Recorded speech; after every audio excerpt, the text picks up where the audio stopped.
So you're a lawyer, and you're thinking about starting your own firm. Fantastic. You're in exactly the right place. Because today, we are going to build the single most important document for your new business, your financial blueprint. Let's jump right in. Look, we know you're an expert in the law. That's a given. But are you ready to be an expert in the business of law? Because they are two very different things. And that's what this is all about, giving you a financial plan that's just as strong as any legal argument you'd ever make. Everything, and I mean everything we're about to do, comes down to this one simple, powerful formula. Now sure, cash flow is what keeps the lights on day to day, but our focus here is on long-term, sustainable profitability. Think of this equation as your North Star. All right, first things first, we have to figure out exactly what we're up against, and that means being brutally honest about all your costs. Seriously, the foundation of any solid business is a deep, unflinching understanding of its expenses. Now, to make this practical, we're going to build a model firm together. Let's call it Lewis Legal. And we'll start with a number that seems pretty straightforward, a base salary of $140,000 for a solicitor. Simple enough, right? Well, this is where so many new firm owners get into trouble. That base salary, it's really just the tip of the iceberg. The actual true cost to your business, well, it's a whole lot higher. And here's why. You have to factor in what are called on-costs. These are all the mandatory expenses that come on top of that salary. Things like superannuation, workers' comp, payroll tax.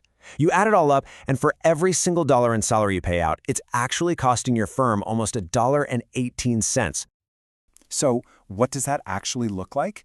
It means our $140,000 solicitor is not a $140,000 expense. Nope. Once you add in those on-costs, their true annual cost to the firm is over $164,000. That's a huge difference you have to account for before you've made a single cent of profit. Okay, now let's take that same thinking and apply it to all the staff at Lewis Legal. Then let's pile on all the firm's overheads. We're talking rent, insurance, software, you name it. And boom, we land on our first really big, really important number. This is your total annual cost just to exist. Nearly $1.2 million. So, we have our big cost number. The next question is obvious. How in the world do we pay for it?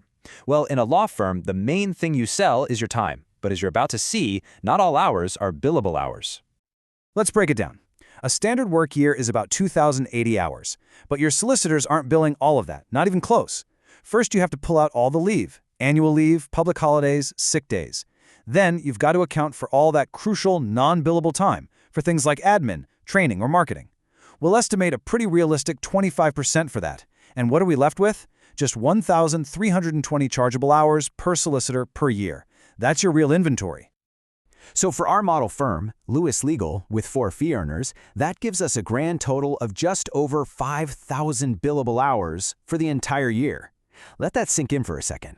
That little bucket of hours is all you have to sell to cover that massive $1.2 million cost we just calculated. Okay, this is the moment we've been building towards. This is where it all comes together. We know our total costs, we know our total time. Now, finally, we can figure out the most critical number for your entire business, your hourly charge-out rate. But hang on, before we even dream about profit, let's talk about survival. What is the absolute rock-bottom minimum you have to charge per hour just to cover your costs? This is your break-even point. And the formula, thankfully, is pretty simple. You just take your total costs from step 1 and you divide them by your total chargeable hours from step 2. This tells you exactly what each hour of your firm's time needs to be worth just to stay afloat. And for Lewis Legal, the math spits out a break-even rate of about $225 an hour. This is their floor. If they bill every single available hour at this rate, they'll end the year with exactly zero profit. It's a vital number to know, but let's be clear, this isn't a business plan, it's a survival plan. Okay, now we can talk. This is why you went into business for yourself in the first place, right? To actually build something. So let's set a real goal for our firm. A nice round $400,000 in pre-tax profit. How does that change our numbers? Well, our formula gets a really simple but incredibly powerful tweak. We just add our profit target to our total costs before we do the division. What we're doing here is literally building our profit margin directly into our price. It's proactive, not reactive. And there it is, the result of all our hard work. To hit that $400,000 profit goal, Lewis Legal needs to charge an average rate of just over $300 an hour.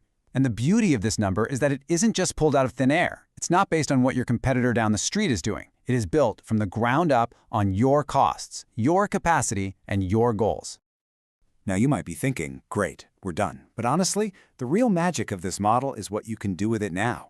This isn't just some one-time calculation you do and then forget. It's a dynamic, strategic tool for running your business. Because this is where you stop being just a lawyer and you start being a CEO. You can now ask powerful what-if questions. What happens to my rate if rent goes up by 10%? What if we hire another solicitor? How does that change both my costs and my total billable hours? You can game out different scenarios, find cost savings, or figure out how to respond to competitors.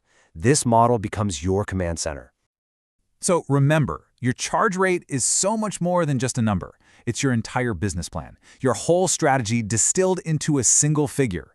It reflects your costs, your efficiency, and your ambition. Now you have the blueprint to build it right. So the only real question left is your plan built for success?